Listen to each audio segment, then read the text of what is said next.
Welcome to the channel for the first time. Viewers, welcome back for my existing subscribers. Today's video is going to be kind of based off of Call of Duty and why she's not our baby anymore. The general consensus and the general feel in the Call of Duty YouTube community, which I'm not a part of, but I watch a lot of really interesting and really creative content creators on that side of YouTube, right? So I'm watching some of these guys like Prestigious Key, Nero Cinema, and the consensus is that they're kind of feeling Activision and Treyarch and just the Call of Duty brand in general is just feeling out how far they can push the community before it's too much as far as monetization goes.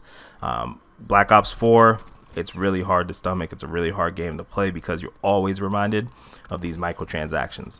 I kind of liked Infinite Warfare. It was one of their lesser received games, and I feel like if we do the same thing with Modern Warfare 4, I feel like we'll have a better game overall because they'll just focus on gameplay and less on how to monetize the crowd that's already there. Black Ops 4 was a pretty good selling game, but at the end of the day, a lot of people didn't really stick around because there just was nothing there for multiplayer. It's kind of clear that everything that they do development-wise goes towards Blackout, and I mean, I don't even play zombies, so I couldn't tell you much about that. But for multiplayer, it's more or less the same game with a couple tweaks since launch. And what I don't like about it is it's well documented. Is I don't like the feeling of anything cool that you want to get, you have to either pay for or grind your face off to get. Like, I'm not that type of gamer. Like, I don't like that. I come from an era where there's a challenge, you complete the challenge, you get the reward. I'm down with that. I'm okay with that. Or even if they had like the World War II type system, where you can just save up your armory credits and buy a gun out, just buy it outright. I wouldn't be too opposed to that either. I wouldn't prefer that. I would rather just a challenge, but that's not, too far off. You could just use in-game currency and unlock a character. I don't know, man. I really feel like I'm going to wait until about January-ish. Or if I can get Modern Warfare 4 for $40 or $30, I might pick it up then.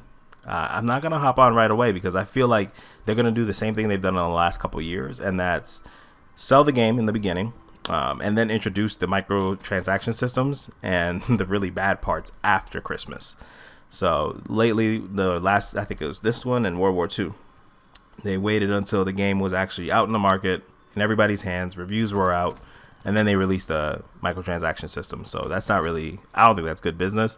It might be smart for them to do because they won't get all that bad press. The bad press they get, the sales are already done. But at the end of the day, I feel like Modern Warfare 4 is going to be really, really bad when it comes to microtransactions. I just want to see how bad it's going to be because Black Ops 4 might be the last Call of Duty game I ever buy because it's just one of those things where I don't feel valued.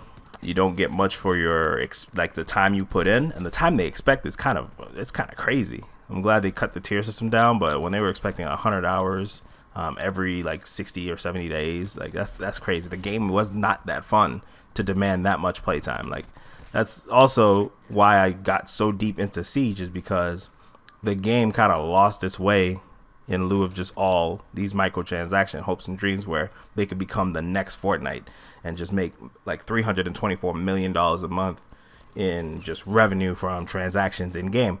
But they can't because their game it's not the same game. It's kind of like trying to do like FIFA numbers, but you're doing a different genre altogether. Like, it just doesn't mesh. It's not the same. One game is free, one game's a battle royale, one game's third person, and you can see the character the whole time you're playing. So cosmetics actually really matter.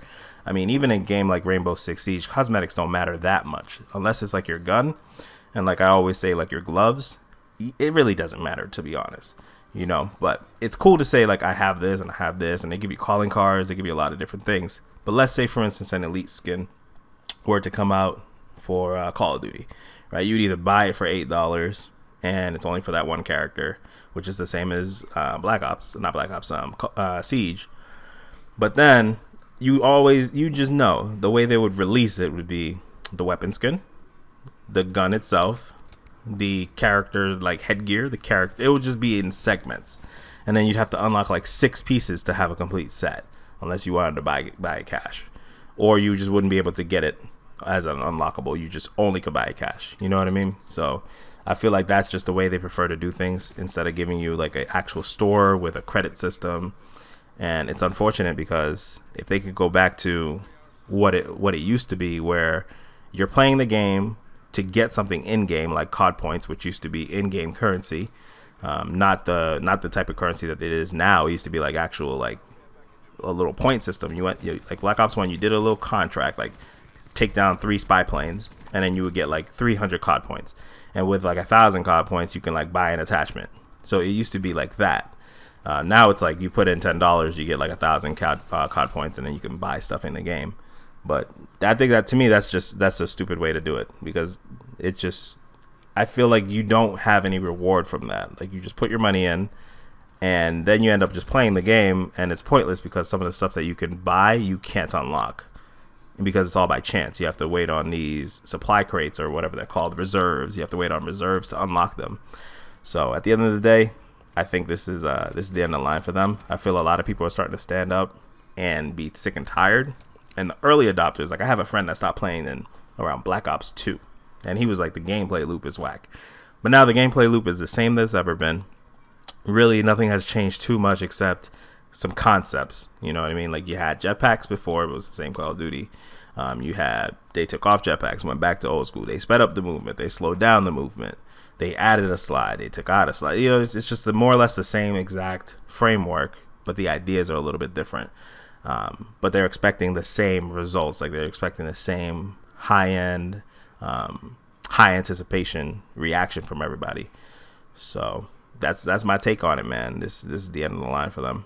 Let me know what you guys think about the Call of Duty franchise in general, and whether or not you think it could come back in Modern Warfare 4. A lot of people keep telling me how excited they are for it, but it's hard to be excited knowing that in the past how many times they've burnt us. It's just kind of like one of those things where you kind of learn your lesson and then you approach it with cautious. Or it's not even like, I was cautiously optimistic about Black Ops 4, and it turned out to be a shit show. But you just approach it with caution at this point.